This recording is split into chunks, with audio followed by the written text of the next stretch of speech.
राजू और उसकी जादुई चक्की। एक गांव में दो भाई रहते थे। एक का नाम राजू और दूसरे का नाम शंभू था। शंभू गांव में बहुत अमीर आदमी था। सब गांव वाले उसकी इज्जत करते थे। वही राजू शंभू का छोटा भाई था। वो बहुत गरीब था। राजू के दो बच्चे थे जिनका नाम कार्तिक और नेहा था और उसकी बीवी का नाम पुष्पा था। एक दिन राजू के घर में खाने के लिए कुछ नहीं बचा था। राजू की बीवी बहुत दुखी दुखी बैठी थी। जब भी राजू काम से वापस आ जाता है और वो अपनी बीवी को बोलता है, क्या हुआ पुष्पा, तुम ऐसे मुंह लटका के क्यों बैठी हो? आज घर में खाने के लिए कुछ भी नहीं बचा है। आज मैं बच्चों को क्या खिलाऊं? मुझे तो अभी पैसे भी नहीं मिले हैं। मैं सेठ से बात करके देखता हूँ, वो कुछ मदद कर दे तो। अरे राजू, तुम यहाँ? सेठ जी, आज घर पे खाने के लिए कुछ भी नहीं है। मेरे बच्चे भूखे हैं, आज उन्होंने कुछ भी नहीं खाया है। मुझे कुछ पैसे की जरूरत है। राजू, तुमने मुझसे पहले भी बहुत पैसे ले रखे हैं। तुम जब तक पहले का हिसाब नहीं कर लेते मैं तुम्हें और पैसे नहीं दे सकता। राजू वहां से उदास होकर चला जाता है। राजू वहां से घर की तरफ जा रहा होता है। तभी वो सोचता है कि मैं अपने भाई से मदद मांग लेता हूँ। तभी वो अपने भाई शंभू के पास चला जाता है। शंभू घर के बाहर ही खड़ा होता है। भैया, मुझे आपसे कुछ बात करनी है। बोलो राजू, क्या बात है? तुम इतने परेशान क्यों लग रहे हो?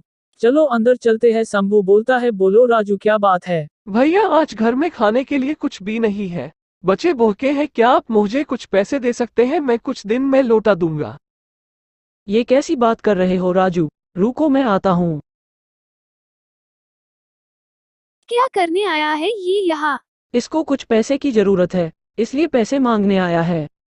कोई जरूरत नहीं है इसको पैसे देने की। जब देखो पैसे मांगने आ जाता है यहाँ। राजू बाहर से उनकी सारी बात सुन रहा होता है और वो बिना कुछ बोले वहाँ से चला जाता है। राजू अपने घर की तरफ जाने लगता है और सोचता है, अब मैं क्या करूँ? घर पर सब मेरा इंतजार कर रहे होंगे। ये सोचकर राजू जंगल की तरफ चला जाता है। जब राजू जंगल की तरफ जा रहा होता है, जब उसे रास्ते में एक बुढ़िया मिलती है जो कि बहुत प्रसन्न होती है। राजू उस बुढ़िया से पूछता है, क्या हुआ माता, आप इतनी दुखी क्यों लग रही हो? बेटा, ये लकड़ी मुझे घर ले जानी है। क्या तुम मेरी मदद कर सकते हो? हाँ माता, क्यों नहीं, चलिए। राजू लकड़ी को लेकर बुढ़िया के पीछे पीछे चल देता है। चलते चलते वो बुढ़िया के घर में चले जाते हैं। बुढ़िया बोलती है, बेटा तुम इतने परेशान क्यों लग रही हो? राजू बुढ़िया को सारी बात बताता है। बुढ़िया उसकी सारी बात सुनकर उसको एक मालपुआ देती है और बोलती है, बेटा ये मालपुआ एक राक्षस को बहुत पसंद है।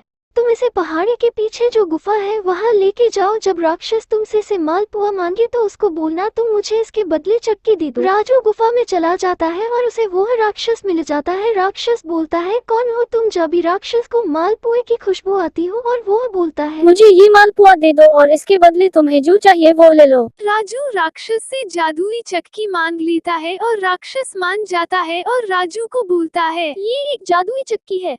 अगर तुम बोलो चक्की चक्की चावल निकाल तो ये चावल निकालने लग जाएगी और इसको जब रोकना हो तो इसको बोलना चक्की चक्की बंद हो जा तो ये बंद हो जाएगी। राजू ये सुनकर खुश हो जाता है और घर की तरफ चला जाता है।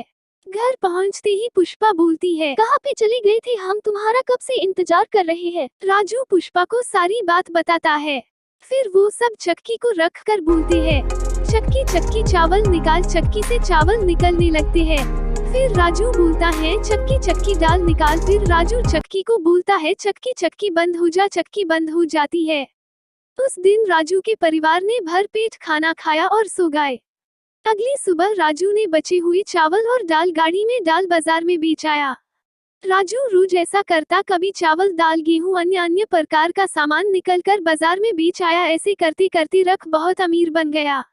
एक दिन जब राजू चक्की से चावल निकाल रहा था, जब शंभू ने उसको देख लिया और राजू जब सामान को बेचने बाजार में गया, जब शंभू के चक्की को निकल अपने परिवार को लेकर दूर कहीं टापू में जाकर बसने के इरादे से घर से चल पड़ा।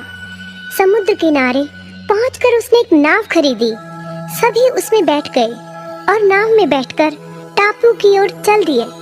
उसकी पत्नी हैरान थी कि एक बेकार सी चक्की लेकर उसका पति सारा घर बाहर छोड़कर हम सबको लेकर कहाँ जा रहा है। बड़े भाई ने पत्नी की जिज्ञासा शांत करने के लिए चक्की को घुमाया और बोला, चक्की चक्की नमक निकाल।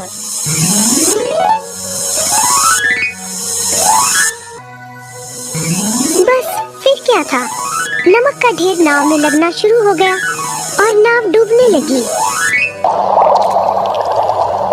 बड़े भाई को चक्की बंद करने का उपाय तो पता नहीं था। उन सब की जल समाधि बन गई। सभी चक्की समेत समुद्र में डूब गए। कहते हैं कि चक्की अब भी घूम रही है, तभी तो समुद्र का पानी खारा है। शिक्षा, लालच बुरी बला है।